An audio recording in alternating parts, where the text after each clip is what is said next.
Holy smokes! Christopher Columbus, that is no way to address the King and Queen of Spain. What is wrong with you? Okay, so you know how we're looking for a new trade route to India, right? Right. And the Earth is round, right? Right. So I'm thinking we can just sail the other way around the planet, right? Yeah. So I set sail, right? Mm-hmm. And I reach India, right? Right. Wrong. Wrong. I did not reach India. I did not. All right. No. All right. Get to the point. Did you know there's a whole nother freaking continent out there? Okay, and you think I should care about this? Why? Oh, I'm sorry. Did I forget to mention there's gold everywhere? Gold?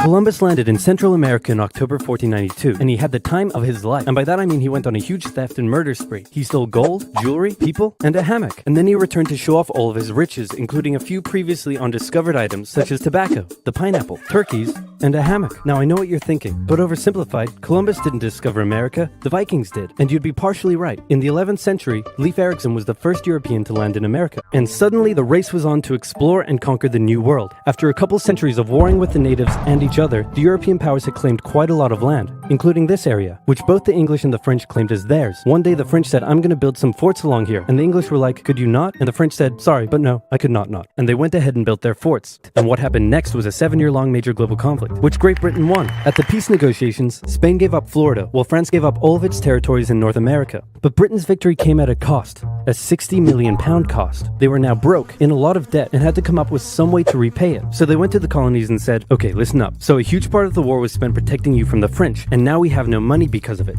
So I'm not sure what you're saying here. Okay, so we spent a lot of money protecting you from the French, right? Right. And now we're broke." That certainly is a pickle. Listen to me. We spent all of our money protecting you, and now we need money. Can you please pay us back some money? No. Okay, we're just going to go ahead and tax you. In 1764, Britain introduced the Sugar Act, forcing the colonists to import sugar and molasses exclusively from the British and to pay duties on them. Then a year later, they introduced the extremely controversial Stamp Act, and it worked a little something like this. "Hello, shopkeep. Hello, Mr. Bungleberry. Here's the deed for your new shack. Stamp. That'll be 3 pence, please." Wait, what was that? It's the new tax. I get a stamp on any paper or documentation I make, and you have to pay for it. Would you like to see this pamphlet that explains everything? Yes, please. Okay. Stamp. 2 pence, please. This is awful. You know what? Just give me a deck of cards so I can go gamble my pain away. Okay.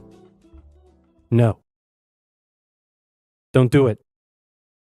Stamp. Until now, they had enjoyed relative freedom to rule themselves, and now suddenly Britain was asserting its control. They were especially unhappy because they didn't have any representatives in the parliament that was levying taxes on them. So they protested. Orators gave fiery speeches. British goods were boycotted, and anyone loyal to the British found themselves increasingly harassed. The whole thing actually began to take quite a toll on British business, and after just a couple years, the British were forced to repeal the Stamp Act. But we still desperately need money. What should we do? We could try taxing the colonies. Great idea. Wait, didn't we literally just try that and it failed miserably? Man, look at me. I look fabulous. Have you ever seen such a handsome boy? No siree, Georgie. No way. You're the handsomest, smartest, most popular king that ever lived, and everybody likes you. You're doing such a good job. Your Majesty? Oh, you're still here. Then they levied a whole bunch of new taxes on the Americans via import duties. Glass? There's a tax for that. Lead? There's a tax for that. Again, the Americans boycotted British goods, British business felt the pinch, and the British had to back down. Alright, this is ridiculous. They're my colonies and I have to be able to assert my control. Repeal all the new taxes except for the one on tea. Also send 1,000 troops to Boston to take control. Oh, and make the colonists pay for them. And as British troops arrived, the tension in Boston was palpable. You could cut it with a knife, and it was all about to come to a head. On March 5th, a band of local patriots began heckling a British guard at the customs house. More and more Americans joined in the heckling, while more British troops turned up in support of their comrade. Snowballs were thrown at the British. The snowballs turned to rocks, the rocks to oyster shells. The soldiers, outnumbered, panicked. One thing leads to another, and you can see where this is going. 5 civilians were killed. The Patriot press throughout the colonies declared the Boston Massacre an unwarranted crime committed against the people of Boston by the cruel British, and the anger continued to grow. A British revenue schooner that ran aground in Rhode Island was burned by the locals. When it came to light that the governor of Massachusetts supported the suppression of the colonists, his house was burned by the locals. And next, the colonists would set their sights on the remaining tax on tea. On December 16, 1773, a band of patriots known as the Sons of Liberty disguised themselves as Native Americans, marched down to Boston Harbor, boarded a British merchant ship loaded with tea, and in front of thousands of spectators, threw nearly 10,000 pounds worth of tea overboard. The British were disgusted, and they punished Massachusetts with a vengeance. They dissolved its General Assembly, revoked their charter, and sent 3,000 more troops to occupy the city, meaning Boston and Massachusetts were now essentially under the direct rule of Great Britain. And oh boy, the other colonies saw what was happening and worried they might be next. So they called a brain trust to decide what to do.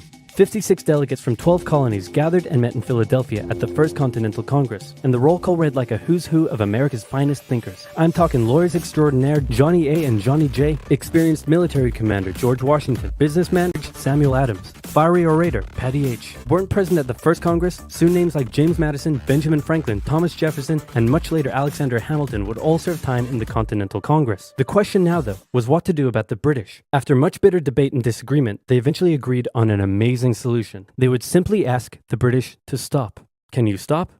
No, it didn't work. Okay, then tell the local militias to start arming and be ready at a minute's notice. And across the colonies, these Minutemen stood ready for the beginning of the American Revolutionary War. Now, so British General Thomas Gage ordered 700 troops from Boston out into the rebel-controlled Massachusetts countryside to destroy stores of arms and ammunition held by the rebels in Concord. The British set out in the middle of the night. Patriots including Paul Revere rode ahead to warn that the British were coming, giving the rebels time to prepare. The two sides met in Lexington as the sun began to rise. They faced off against each other, and in the confusion, somebody shot first. The shot heard around the world marked the beginning of the American War of Independence. The rebels were outnumbered and had to fall back to Concord as the British split up to search for rebel supplies. However, more and more Patriot rebels kept showing up, and this time it was the British who were outnumbered as more fighting kicked off in Concord. The most professional army in the world was forced to flee back to Boston at the hands of local, poorly trained militiamen, and all along the British route back to Boston, Patriot rebels continued to gather and open fire on the retreating British. When the British reached Boston, the rebel militias surrounded them. Boston and the British were now under siege as small land and naval skirmishes continued around the city. And the British would suffer another embarrassing blow, this time in upstate New York.